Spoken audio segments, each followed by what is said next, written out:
Aimés de Dieu, nous méditons la parabole de la maison bâtie sur le roc. C'est au chapitre 7 de Matthieu. Il s'agit pour nous de comprendre que la confiance en la parole de Dieu rend notre vie, notre existence solide. Jésus compare celui qui écoute et met en pratique sa parole à un homme qui a bâti sa maison sur le roc. La pluie tombe, les vents soufflent, mais la maison tient. Celui, par contre, qui écoute sans pratiquer, sans mettre sans réaliser ce qu'il entend, dit Jésus, est semblable à un homme qui a bâti sur le roc. Quand la pluie tombe, quand les vents soufflent, la maison s'écroule. Et Jésus dit, quel écroulement! Il est important pour nous, bien-aimés de Dieu, de savoir qu'il ne suffit pas d'écouter. La différence, donc, ne réside pas dans l'acte d'écouter. C'est comme la graine semée. La graine est semée partout. La mise en pratique est d'une importance capitale.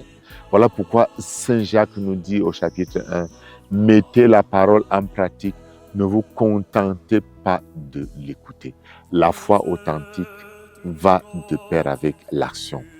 Parce que l'écoute va de pair avec l'obéissance. Up audire signifie d'ailleurs coller son oreille à la parole. Mais c'est une écoute qui n'est pas seulement intellectuelle, c'est l'écoute du cœur. C'est l'écoute qui naît quand nous devenons assidus à la lectio divina où l'Esprit Saint vient en aide à notre faiblesse, comme le dit Saint Paul dans la lettre aux Romains. La pluie et le vent symbolisent les crises inévitables de la vie. Ces crises arrivent, même si on fait comment, qu'on le veuille ou pas. C'est un problème de temps.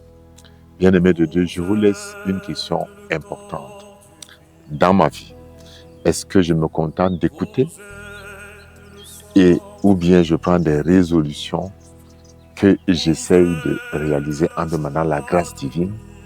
Que ce temps de carême soit pour nous, d'un moment où nous ne prenons pas des résolutions envers nous, nous mettons tout en œuvre. Et quelle est la résolution que j'ai prise? Et que je sens que Dieu m'appelle à la mettre en pratique. Nous sommes arrivés à la fin de nos paraboles et c'est important pour nous de refaire un bon récap. Chacun peut revenir sur notre site diocèse de Bala et refaire le récap et voir comment je conclue mon parcours de carême. Nous allons voir la semaine prochaine une autre vidéo, mais qui sera plus une parabole, qui sera la semaine sainte.